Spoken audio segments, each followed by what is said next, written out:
છોટાઉદેપુર નગરપાલિકાનું મતદાન ચાલી રહ્યું છે ત્યારે છોટાઉદેપુર નગરપાલિકાની ચૂંટણીમાં ગેરરીતિ થતી હોવાના આક્ષેપ આમ આદમી પાર્ટીના પ્રમુખ રાધિકા રાઠવાએ કર્યા છે.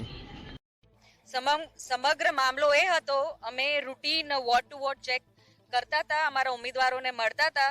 સવારથી બધા જે વોટ કરવા વાળા આવે છે, પણ હમણાં જ્યારે મેં આ 4 નંબર વોર્ડ ડોન બોસ્કોમાં આવી તો ભાજપના કાર્યકર્તા વોટર્સને ઉચકીને ત્યાં લઈ જાય છે અને પોલીસ જે દરવાજા પર ઊભી છે એ એમને જવા દે છે. અમારા જે ઉમેદવારો છે એમને બહાર કાઢે છે. કેમ?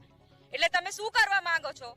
અને પોલીસ મારા ઉપર દબાણ કરે છે કે તમે પોલીસ જોડે માથાકૂટ ના કરો, ખોટા ઇલ્ઝામ ના લગાવો. આ મારા પાસે વિડીયો છે, મેં વિડીયો પણ લીધું કે ભાજપનો એક આગેવાન તમામ વોટર્સને લઈને ટોળું લઈને જાય છે. આ કેવી રીતે તમે વોટ કરાવો છો? આ ડેમોક્રેસી છે? અમે નવરા છે અહીંયા, અમારા ઉમેદવારોને બહાર કાઢે છે. અરે તંત્ર એમને મદદ કરે છે, પોલીસ વાળા. એ થાય છે તમામ, મને લાગે છે તમામ તો નહીં, લેકિન થોડા જે પોલીસ વાળા છે દબાણ કરીને ભાજપના બધા ઉમેદવારોને એમના ટોળા જોડે લઈ જાય છે. મેં ચૂંટણી અધિકારીને ફોન કર્યું, એ આયા અને તાત્કાલિક અહીંયા કોઈને પણ ટોળો લઈને અહીંયા ઉમેદવાર કે એમનો એજન્ટ લઈને નહીં જાય એવી રજૂઆત કરી છે. હમણાં રોકાયું છે તો પણ મારા પાસે વિડીયો છે, અમે મીડિયાને શેર કરીશ.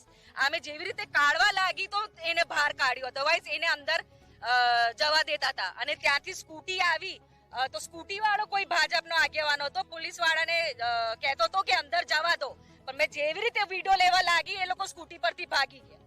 પરિવાર તો થવું જોઈએ, પણ હમણાં વોટિંગ બાકી છે તો મતદારો જોઈને એમને જ્યાં વોટ આપવો હોય, કોઈને કોઈ જબરદસ્તી નથી, પણ ખોટી રીતે કોઈ પણ પાર્ટીના આગેવાનો આવી રીતે જોર જબરી ના કરે એટલી અમારી રજૂઆત છે. અમારા ઉમેદવાર એકલા છે, ના સમજે, એમને બધાને બહાર કાઢી નાખે છે અને બીજેપી વાળા અંદર ટોળા જાય છે. છોટાઉદેપુર જિલ્લાના તમામ સમાચાર માટે આપનું છોટાઉદેપુર યુટ્યુબ ચેનલને સબસ્ક્રાઇબ કરી બેલ આઇકન દબાવશો.